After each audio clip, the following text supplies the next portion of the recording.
Pourquoi les gens qui commencent une activité n'arrivent jamais au bout de cette activité? Pourquoi les gens qui commencent un business n'arrivent particulièrement pas souvent à terminer leurs activités? Bon, là, je ne veux pas dire tout le monde, je vais dire sur une échelle, par exemple, de 1 à 10. Ceux qui arrivent souvent à aller loin avec les activités qu'ils ont démarrées sont 4. Donc, les 6 autres personnes n'arrivent pas souvent. La plupart des personnes abandonnent en cours de route ou certains se découragent, certains trouvent des problèmes, des difficultés. Alors, dans cette vidéo, j'essaie de réfléchir avec vous, les gars. J'essaie de réfléchir avec vous pour comprendre pourquoi cela n'arrive pas. Et aussi, moi, personnellement, j'ai constaté qu'il y a des gens qui, voilà, lorsqu'ils voient une activité, ils se disent « Ah, c'est intéressant. Waouh, ça va générer beaucoup d'argent. Oh, j'aimerais faire partie de ce projet. Je fais comment pour intégrer le business avec toi ?» C'est toujours facile quand vous êtes de l'extérieur à observer l'activité de quelqu'un. C'est toujours facile de voir que non, voilà, cette personne évolue avec son activité, cette personne, son activité a du potentiel, j'aimerais bien avancer avec lui. Mais moi, dites-moi si je me trompe, dites-moi si vous partagez la même chose que moi, parce que moi j'ai déjà vécu cette situation plusieurs fois où personnellement, lorsque je démarre un truc, il y a des personnes de l'extérieur qui veulent l'intégrer. Et moi, je reste toujours ouvert. Je dis, ok, vous voulez qu'on travaille ensemble, venez on travaille ensemble. Mais très rapidement, vous allez vous rendre compte que ces personnes ne tiennent jamais longtemps.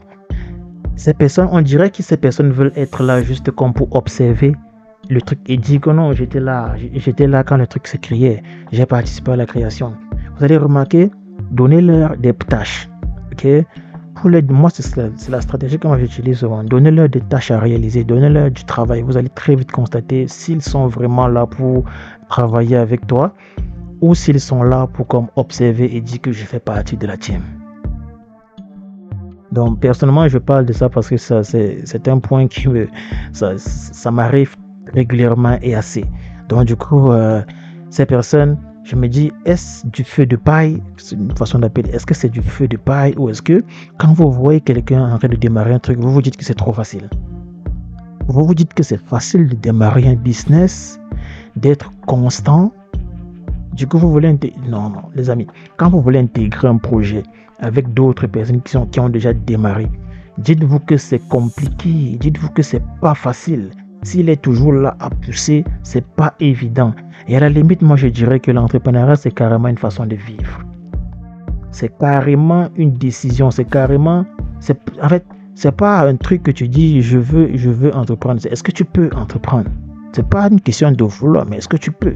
Est-ce que tu peux t'abstenir de faire pas mal de choses qui t'auraient plu pour te concentrer sur une activité? Est-ce que tu peux t'abstenir de sortir chaque samedi?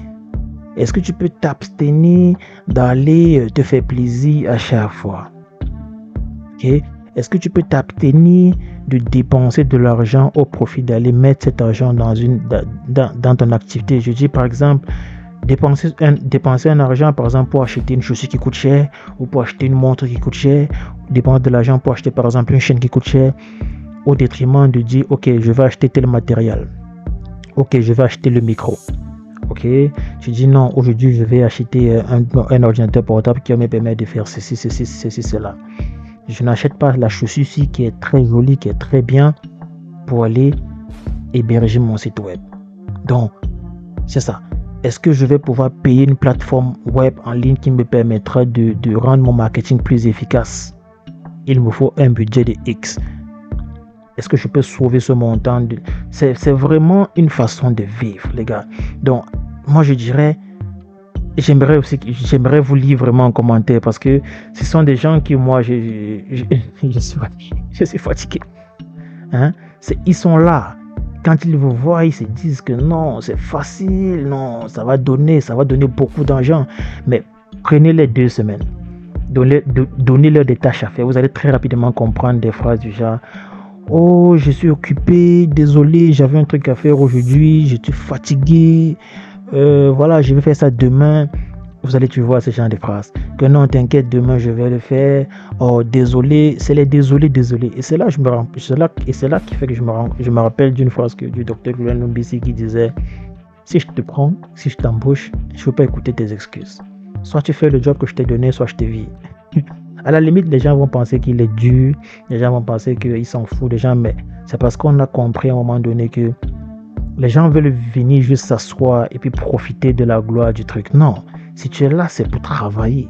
Si tu es là, c'est parce qu'on veut avancer avec toi. On n'est pas là que tu es là juste comme un figurant dans l'équipe. Non. Donc, si toi qui me regardes, tu as l'habitude de faire ce genre de choses, tu procrastines beaucoup, c'est pas bon.